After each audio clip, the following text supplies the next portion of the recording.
Well, some good news, a teacher development program within San Diego Unified School District is growing rapidly. The Teach Lead program molds high schoolers into the next generation of educators. NBC7 Shandel Menezes caught up with them after their 5 weeks leading in the classroom.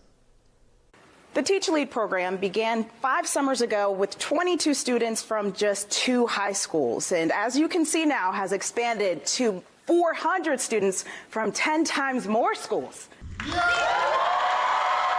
Most of them are still students themselves. But this summer, oh, how the tables have turned. I was kind of a little spontaneously told that I would work with a DHH class, which is a deaf, hard of hearing group, which means I had to work around a language barrier a little bit. This one stands out to me. Rising senior Feline Rojas has been spending her summer as a paid assistant teaching social emotional learning lessons to elementary and middle schoolers. I've kind of always loved working with kids. I am an older sibling myself. She's been through the Teach Lead program before. All 3 of these students have, and they keep coming back. I really like the fact that I got to find a program that aligned with a lot of my future career goals, and because I do want to be an educator in the future. One thing that I've really learned is just how compassionate you need to be as a teacher to truly understand that the student you're interacting with is not the whole person. There is things outside of your control and outside of the classroom that are going to impact them and their behavior. It's been a challenge to keep up with how quickly this program has grown, but Toby Pace with the district says that speaks to how needed it is. We have students that speak over 30 different languages,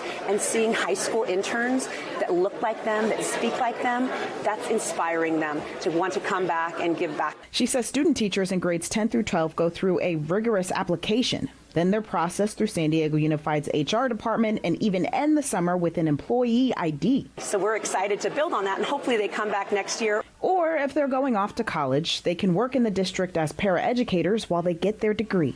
Shandel Menezes, NBC7. So the 5-week-long program gives students credits that they can use toward graduation, and it also teaches them how to write a resume and really just to be a professional in a classroom.